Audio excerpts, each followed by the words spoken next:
best thing, better than you've ever seen. I'm the new best thing, I'm gonna be the king. I bring that ching, ching, ching. Yeah, I'm the new best thing, I'm the new best thing. Hello, welcome back to Hedera Forum. Glad you could join us for our 7th episode. We've got a good one for you today. We've got Jesse Whiteside. Jesse is making his 2nd appearance on the podcast. Hey, Jesse, how are you? Good, guys. How are you? And we've got Brandon, of course, with the Monetary Reset. Hey, Brandon. Hey, how's it going? Doing well today. So we're excited to have Jesse back because he's been alluding to something that he's been working on for quite some time, and it's here. And it is the unofficial official guide to Hashgraph. And you can find it at HH.Guide. It is a mobile-based application. And you can't see it because our heads are up here, but there is a QR code on the desktop version that will allow you to easily download the app, or you can find it at HH.Guide. So Jesse, this is really a compilation of a lot of work. A lot of hours went into this. You can tell it's a very inclusive guide. And with that, why don't I just turn it over and you can walk us through some of it. Yeah, so thanks for that, guys. And I'm happy to be back on the show sharing this with you guys. It has been a long time coming. I have alluded to it quite a bit. Would have liked to get it out sooner, but you know, life is life, and with everything that we're dealing with in this day and age, just happy it's here. So yeah, the basis for the idea essentially was how do we get all of the information that we all know is extremely important to understanding Hedera and the Hashgraph platform and network into one place where someone who doesn't know anything about even DLT to begin with would be able to quickly learn and get up to speed on the significance of it. And I felt that was really important. It was something that in my journeys learning about Hashgraph was sorely missing, and it was a lot of trial and error for me to find things or ask people and then wait for responses. And I just felt like if someone could get, you know, a good handle on it to begin with, then it also would help everyone in the community not have to re-answer questions that are answered 100 times a day. Not that that still doesn't happen, but I was noticing a lot of times we would just be answering the same thing over and over all day, where if we could just give someone something to be able to get those answers right off the hop, they could then come in and we could be having even more meaningful dialogue in the community about the significance of it and where things are going, or talking about different topics we might not have even thought of, which I really enjoy talking about. Yeah, well, let's take a closer look here. So this is the desktop that we're currently looking at, but you can browse just as you would on your phone. It's a really neat design.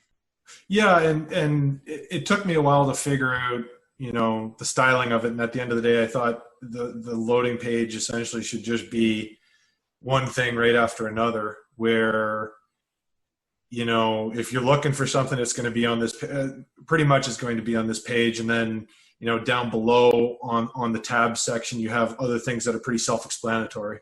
So, I mean, the intro page is like, if you're looking for any information on the home screen, you're probably going to find it in this first page. But then down below, the, you know, typical things you'd look for, like terms or news or where to buy HBARs, would be right there, fully accessible for people and very easy to get at it. So, you know, my goal was, how can I make this so that people have to click maybe 2 times to get to whatever information they're looking for on the app, rather than having things nestled in, you know, folder after folder. Not to say that that doesn't happen sometimes here, but for the most part, I tried to make the first intro screen just somewhere where someone could go and look for that. And I broke it down into a couple main categories. So intro, like learning about the platform right off the hop, and then getting started. How do you, you know, get a wallet, create an account, all of that stuff. And then it was more and more of the technical stuff down below if you scroll down towards the bottom.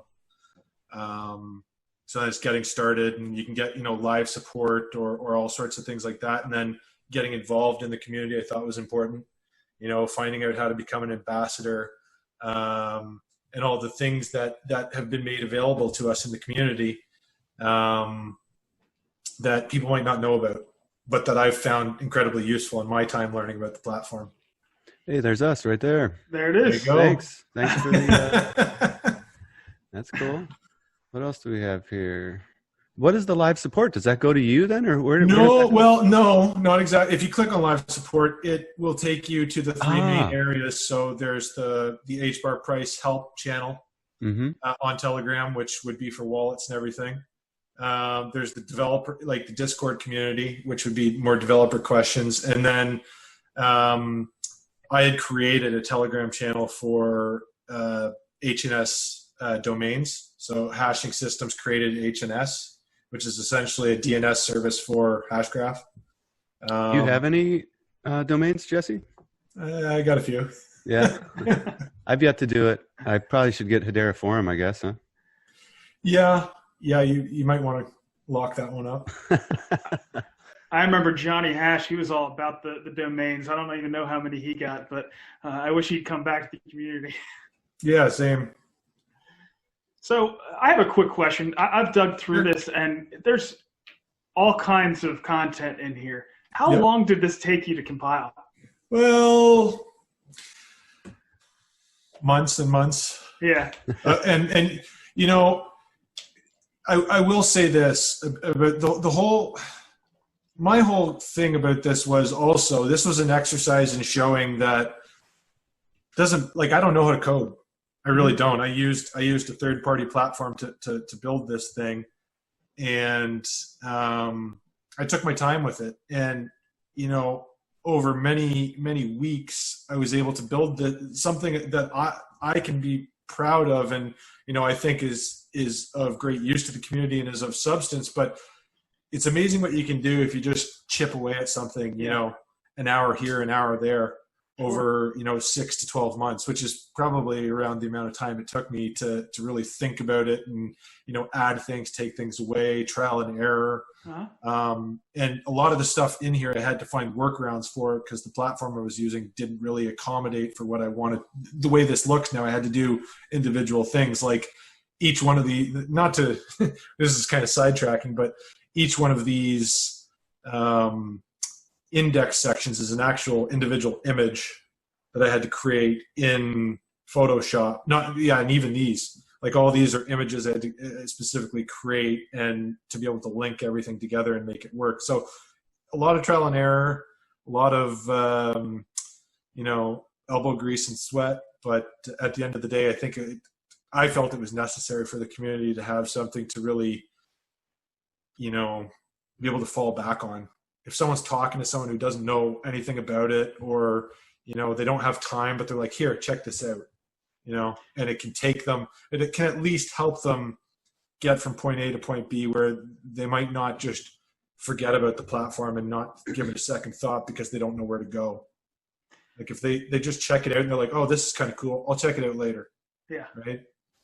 So my follow-on question is, I don't know how many hundreds of hours I've put into the bull case videos and the forum, and I know Jesse's put tons of time in, and there's all kinds of community members that are associated with Hedera that put these ridiculous hours in on things that may or may not have any kind of business use or return or anything like that. Why do you think this community is so willing to, once they dig into Hedera, to put these kind of hours in to put these things together?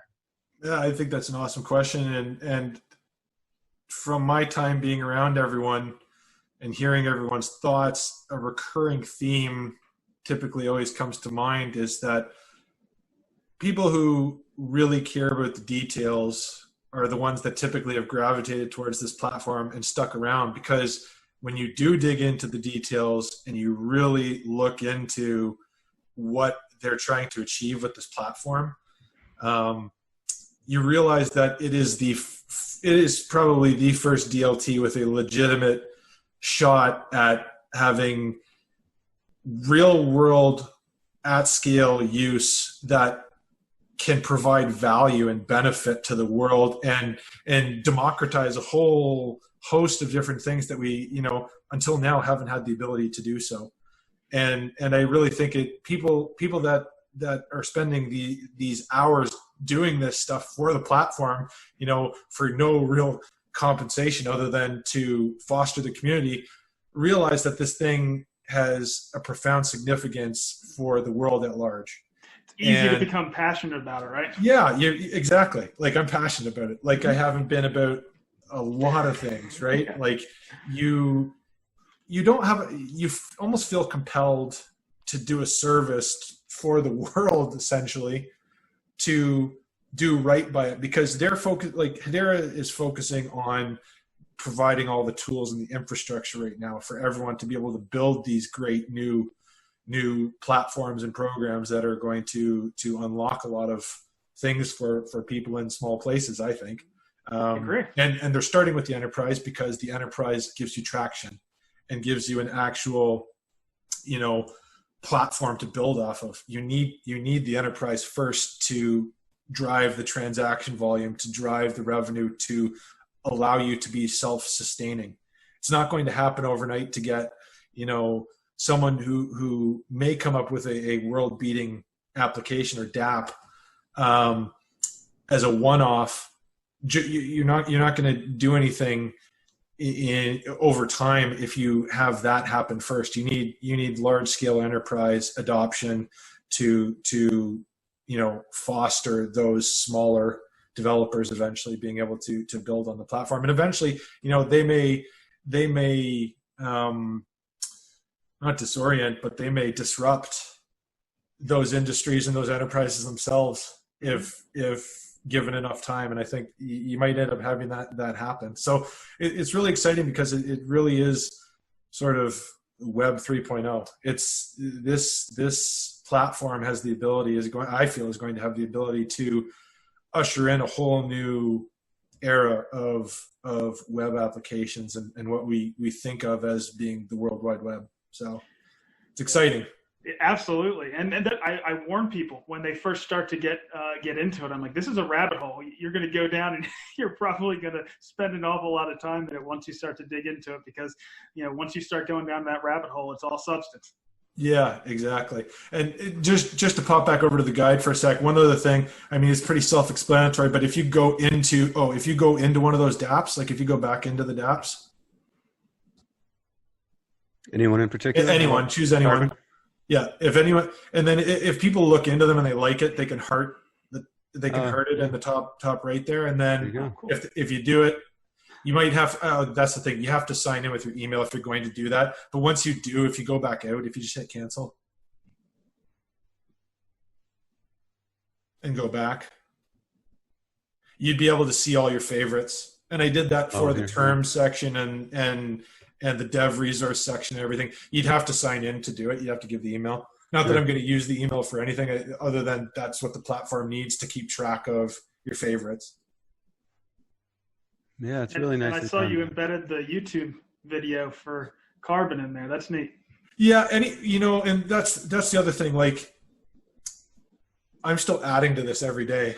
I've gotten an idea list a mile long still of things that I want to do, and anytime I see something that might be able to be cross-referenced multiple places on the site, that I can have that in there as an added piece of information for people. Yeah, I end up going back and just adding little bits and pieces over time just to make it more valuable for someone who's looking for a particular piece of information. They can get it as quickly as possible. It's a lot of work, man, and this is going to be a lot of sort of maintenance too, as more news comes out and as keep it up to speed. The news one's the biggest one, and you should be able to set up like an RSS feed and just have them automatically populate in here. I had been trying to do that. And that was the thing. I would have done that. I would have just linked the Hedera blog right to it so that I didn't have to. So you'd open it up and go to the Hedera blog. The problem was it wasn't searchable, and it isn't. So I had to make it searchable through the app by being able to cross-reference and search by title, author, date, all that sort of stuff, which you can do. Look at all these. I didn't know half of these when I was looking through here. There's a lot of on-ramps here. There are. We need a lot more, though. We need to be everywhere. I'm so surprised. I don't know if I'm so surprised because I've reached out to quite a few at their response. Like it seems like, and the one thing I've sort of heard back is that because Hashgraph is not a blockchain, there's a lot more infrastructure that goes into them being able to support it. Right. They actually have to really dig in. It's not just like, oh, we can add this, no problem. They've actually got to spend the time to figure out how they're going to do it. Sure, it's a new animal, right? Anything else specifically we can highlight in here, Jesse? No, I mean, the only thing I can say is if anyone ever has any suggestions, I'm happy to entertain anything and everything, really, because at the end of the day, I built it for the community, and it is for the community, right? So as much as it's my baby, I want it to be everyone else's, to be able to be able to show friends, family, anyone that we think or anyone in the community thinks needs to know about the platform. I want them to feel like it's as much theirs as it is mine. Yeah, we've got a lot of synergy in that way. And when you thought about sort of putting this together, I was thinking for the longest time about, after the gossip guy and the Forkless Cafe sort of fell away, I'm like, there's got to be something more periodic that we can look for to news. And we just decided to make it. I reached out to Brandon. I'm like, hey, what do you think about this? And, Yeah, and that was the other thing too. I wanted a way to highlight all of you guys. I wanted to be able to highlight all of the great, awesome people and their ideas, you guys included, right? On this app, so people can find you. People can find your content. People can learn about all these great dApps that they may not know about. And maybe just one dApp piques someone's interest and has an expertise in the field. It's like, hey, I could do that. Maybe I should reach out to these guys or XYZ, right? It's a this is the node section. So, I mean, every node is not actually associated with the number. Those are sort of the order that they came onto the council. But if you click on each, it sort of gives you their company market cap, their location in the world, that's cool. head office anyway. That's wow, cool. Look at that, man. Yeah, and I mean UCL doesn't have a market cap. That's the one, obviously. That There's one. But yeah, I mean. Wow, you even put the map dot there. This is impressive, man. Yeah, man. I Did not I've given this thing a lot of. I mean, that's the other thing too.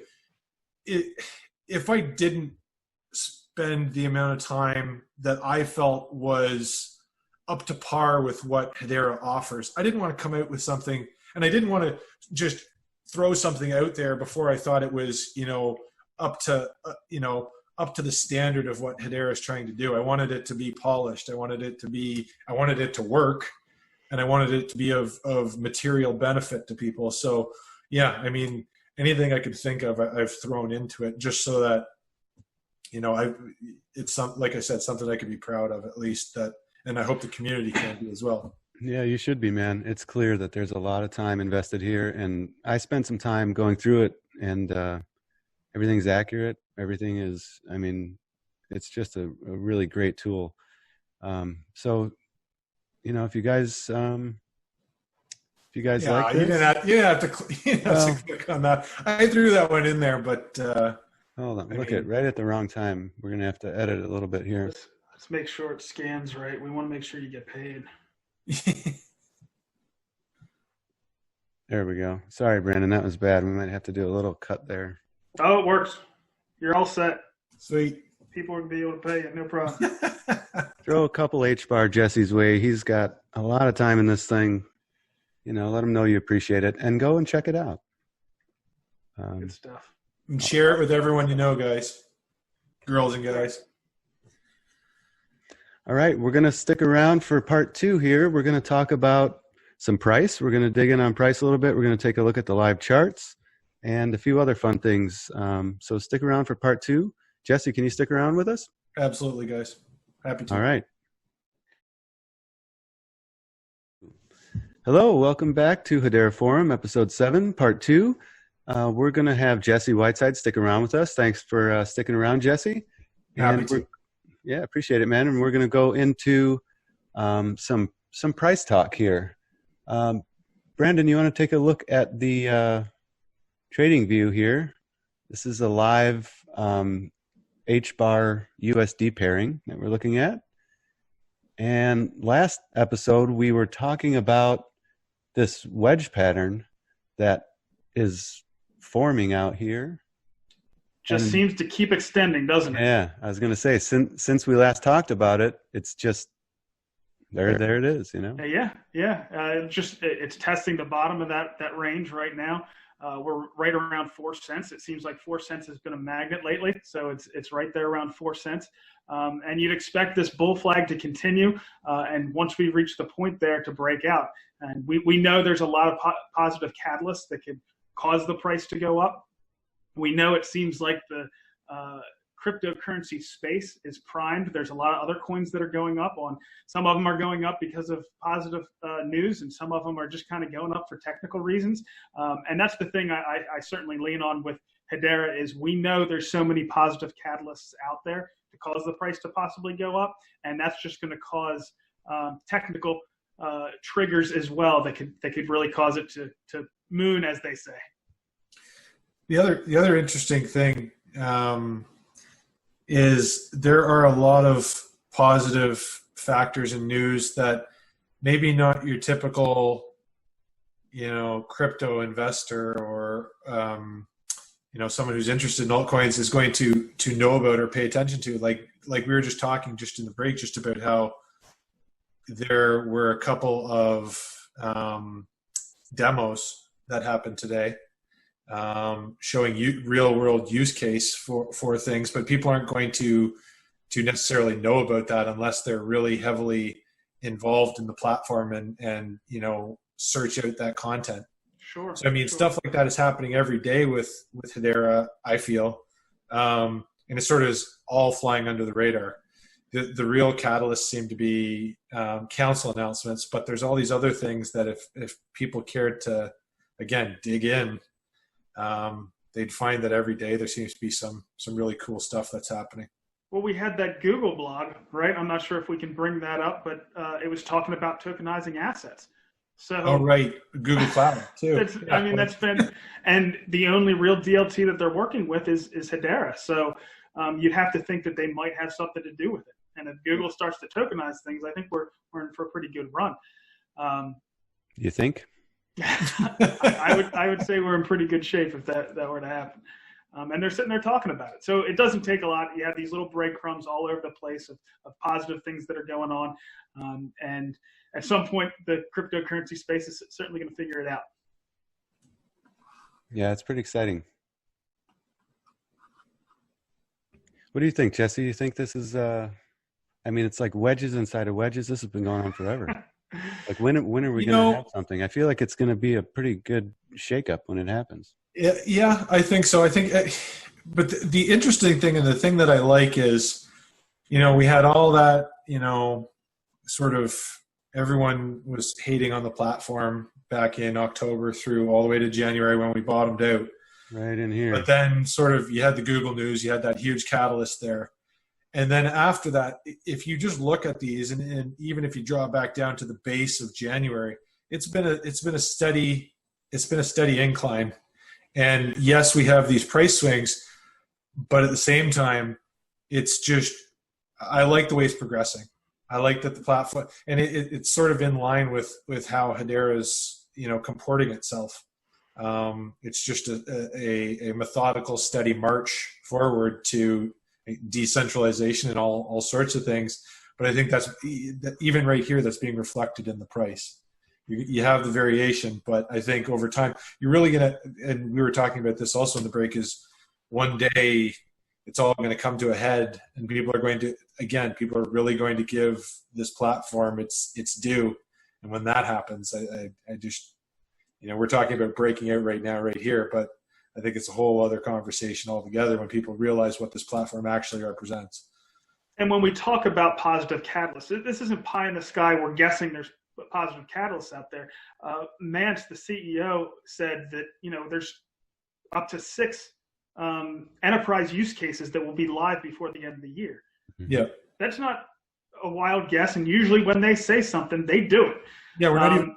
We're not even talking about the coupon bureau. Like, there's so many things that we like. There's not enough time to recap everything that is pretty amazing that's happening on the platform right now. Sure, it's true. And we've seen a lot more social media sort of covering this as well. Brandon sent me a few links to just some more recent videos on YouTube. And I went and took a look on there. Yeah, so these videos have been popping up, and where for a long time in there, Jesse had mentioned, the rough time we went through, October to January. But you look at these videos that are popping up now, and they're starting to figure it out. They might not understand the tech or even the community and use cases very much right now, but they're starting to take notice, and that's certainly a positive thing because we didn't have that for a long time. No, 3000x. I don't know about that, but yeah. He was pretty much, I saw that one. He was pretty much just saying, Ethereum did a 3000x, and he talked about, I think that one was mostly technically driven. So he was looking at how the technicals of Hedera look very similar to what Ethereum looked like early on in their trading career. And, he went from the bottom and said they did a 3000x. So that's the headline he put up there. Wow. Yeah, that's pretty cool. But we definitely have the naysayers out there as well, right? And we're going to touch on some Bitcoin Maximalist videos as well. All right, so here's one of our first Bitcoin Maximalist videos. And we talked about this last week, but we were talking about the sustainability with fees between Ethereum and Bitcoin and Hedera. But I actually wanted to talk about some of his other maximalist comments, and I forgot to last week. So I figured we'd do it now. Go ahead and play that one. All right, we've got 2 clips here. Satoshi purpose-built blockchain tech to build Bitcoin. Blockchain tech sucks. It's terrible. It makes so many trade-offs to build Bitcoin that it is basically ineffective for almost anything else. Made a claim that absolute. All right, so that first one, I'm not sure if he's saying the killer dApp for Hedera is the current narrative, which is a store of value, or if it was the original intent of Bitcoin, which was electronic cash or a medium of exchange. But what essentially he's saying is whatever Bitcoin is doing right now, whatever that use case is, that's the only thing that blockchain is good for.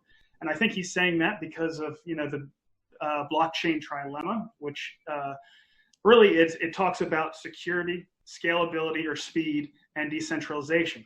And if you try to increase one of those on a blockchain, if you try to increase the speed, you have to either decrease decentralization or the security of the network. So he's saying the only thing that can be done really on blockchain is Bitcoin. So there's no point in messing around with any other cryptocurrencies. It's a strange tactic, I think. It's to criticize the technology that Bitcoin is built on, to talk about why we shouldn't do anything else. But we had a lot of hopes with blockchain and with distributed ledgers in 2017, whether it was micropayments or programmable money. The nice thing is we don't have to give up on those hopes because Hedera doesn't have the blockchain trilemma. It's not a blockchain. So we can have a network that is secure, super fast, unbelievable throughput, and decentralized. I know that's another thing that gets criticized sometimes is the decentralization aspects of Hedera. I think that's a mistake. And I'm actually doing a video right now because I think you really need to dig a little bit deeper, instead of just dismissing platforms automatically. And I've done that in the past, so I want to make sure people have all the facts. So look for that video coming up. Will do. Definitely will. You want to look at the second one here? Yeah. You made a claim that absolute scarcity is a one-time discovery. Can it be replicated, but it's just the first time it's discovered there's value? Or is it absolute scarcity can only happen one time? I think as a monetary property, it can only be discovered once because money is valued based on its liquidity and network effects. So if you try to reproduce Bitcoin 2.0 with absolute scarcity today, the value of that just gets collapsed into Bitcoin. So what he's pretty much saying here is Bitcoin gets a monopoly on digital scarcity, right? He's saying that because of the liquidity with Bitcoin and the network effects, no other platform can claim either a fiat as a fiat alternative or as a store of value. I don't really buy this argument. It's the same argument that was made by precious metals investors in 2011 and 2012. That, and I was one of those investors. So the argument they made was gold and silver has 7,000-year track record. It is the only thing that can be an effective fiat alternative. It is the only thing that can be a store of value. This Bitcoin thing is going to go away. And I think since that time, Bitcoin has proven that wrong. It's proven that there is such a thing as digital scarcity. But for them to pull out that same argument against other platforms, I think it's misplaced. I think that you can certainly have any other limited supply cryptocurrency and serve that fiat alternative narrative. And it's not like MySpace versus Facebook or VHS versus Betamax. Those had marginal improvements. Like Tom Trowbridge said, the improvement of Hedera compared to Bitcoin is like a jet airliner versus a horse and buggy. This is the technical specifications of Hedera are orders of magnitude superior to Bitcoin. So to dismiss it just because of the claims they're making is pretty rich in my book. Yeah, I agree. Scarcity is scarcity. You can try and say, oh, we got there first, so no one else can be. It just doesn't follow. I mean, the logic doesn't follow that you have, a limited supply of something, and if that supply of something, whatever it is, enables you to do very useful, valuable things, I think that derives your value, really. So how he can say that only Bitcoin can lay claim to that is, it's misguided. Both Pompliano and Dan Held, they're really sharp people. I'm just surprised that they're falling on back on arguments that Gold and Silver Bugs made about Bitcoin. But we'll see what happens. Well, yeah, I think I like watching Pomp. His videos are always good. No question. It's funny. I might have told you this, Brandon, but at the actual announcement that there would be a public network, the official launch, I guess, back in New York in like 2018 or whenever it was, I was there and I went to the sort of after party thing at one of the hotels, I can't remember. And Lehman was just kind of standing there and I was sort of just taking it all in, talking to some other ambassadors. And I happened to just snap a photo of some of the ambassadors. And in the background, Lehman's talking to Pompliano way back then. So he knows what's going on. I'm sure he's aware of it. I don't know what the motivations are for mentioning and really deep diving these other projects for somebody like him. But I think he deserves more credit than probably most people would imagine. I'm sure he's very aware of Hedera, as are a lot of people. I'm sure that in the space, how can you ignore this? I agree. Yeah. I mean, the Maximalists are, for whatever reason, whether it's tribalism or whatever, have come up with these arguments. I just don't think a lot of them hold water. It's hard to let go of something once you've committed to it. Mm-hmm. Like, it would be extremely difficult for all of us if something came along that happened to be better than Hashgraph. And it would be hard. Sure, no, there's no question about that. But you need to stay flexible, and if for whatever reason something better does come along, I hope I'm smart enough to give it some time. Yeah, I think one of the other things that I think has allowed a lot of us to dig into the platform is there is that that math proof. There is this understanding that what Lehman has achieved and figured out is pushing the theoretical limits of what is actually possible for a DLT. So without something completely otherworldly being uncovered, this is a very solid infrastructure and backbone to build off of. And I think that's probably another thing that's drawn a lot of us to the platform. Sure. What do you guys think about timeframes, just for more meaningful adoption? I think we've thrown a few things out there, but you know, what do you guys think in terms of actual use cases at the enterprise scale? I know, Brandon, you mentioned there would be some coming online, but I still see it as sort of a beta phase really for everything until there's a market for these projects, you know, that are delivering something, a service. Well, I think Jesse has mentioned this in the past, and he's probably going to comment on it as well. But as I said, you know, I believe them when they say in the next 6 months we're going to have several enterprise use cases. I think that within the next 12 months we're going to be reaching levels of adoption that would shock us even today. But that's just only going to progress as time goes on. Yeah, I mean, I just always focus on what Mance and Manon are saying. I mean, 2020 is the year of, I can't remember exactly what he says, but validation, I think. 2021 is the year of scale. Yeah, exactly. So I think reading between the lines there, everything is being geared up this year. And I think towards, during 2021, you're really going to see some fireworks. Yeah, I should apologize to Mance. I referred to him as Manon a number of times in our previous video. Just brain fart, whatever. Sorry about that, Mance and Manon. Well, we deal a lot more with Manon, right? He's very active in the community. For anybody that doesn't know, Manon is Mance's brother. And their last name is Harmon. So it's like Manon Harmon, Mance Harmon. You could see how I was just reading something that Manon had wrote before we did the episode. So it was just like on the top of my mind. So sorry about that, guys. Has anyone seen this floating around? These are pretty great, huh? What do you guys think of this new wallpaper?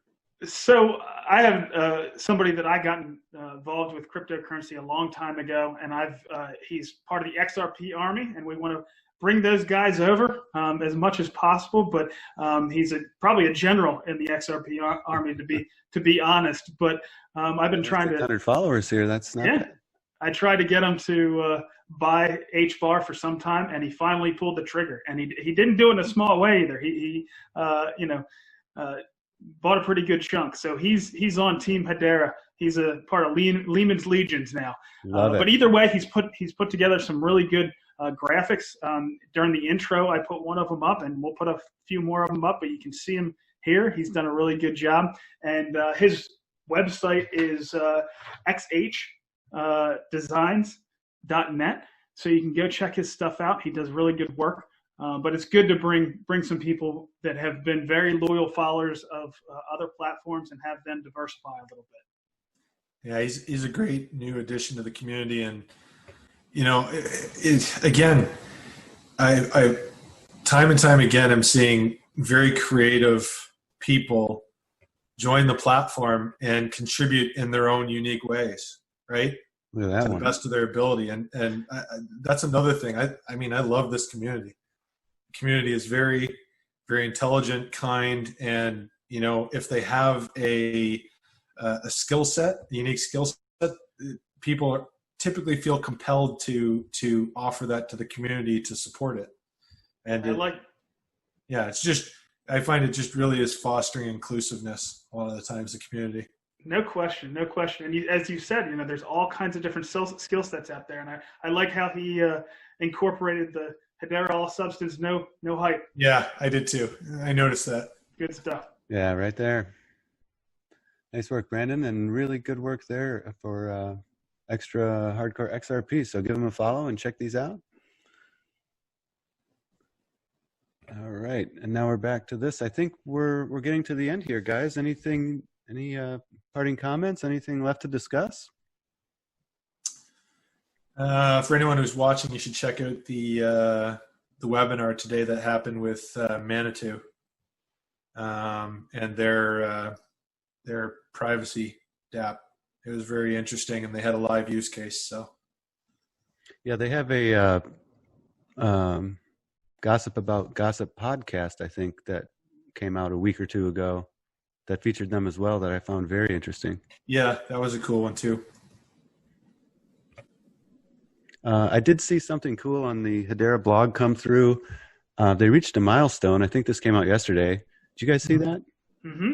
Like Yeah. 200 million billion transactions. Who can even count anymore? I mean, that's just since August. So that's really impressive. Yeah, it took them, I think, probably 6 or 7 months to get to 100 million, and it feels like just a couple months to get to 200 million. I think we're going to be celebrating a billion before the end of the year, but we'll see. Yep. Might hold you to that. We'll see. I just think about the day that we're talking about that, and a billion is something that happens in a day. Sure. And then a billion is something that happens in an hour. Yeah. Right? Like, that's way, way out there, but I could see it happening. Sure. Like, over I can time. too. No question. All right, guys. Well, thank you again for joining, and we look forward to seeing you on the next one. Jesse and Brandon, great time as always. Thanks everybody guys. for Thanks tuning for having in. me. All right, guys, but everybody out there who's been watching some of the other coins pumping, don't worry. You have chosen wisely. All right, see you guys. See you guys. Take care. I'm the new best thing, better than you've ever seen. I'm the new best thing, I'm gonna be the king. I bring that ching, ching, ching. Yeah, I'm the new best thing, I'm the new best thing.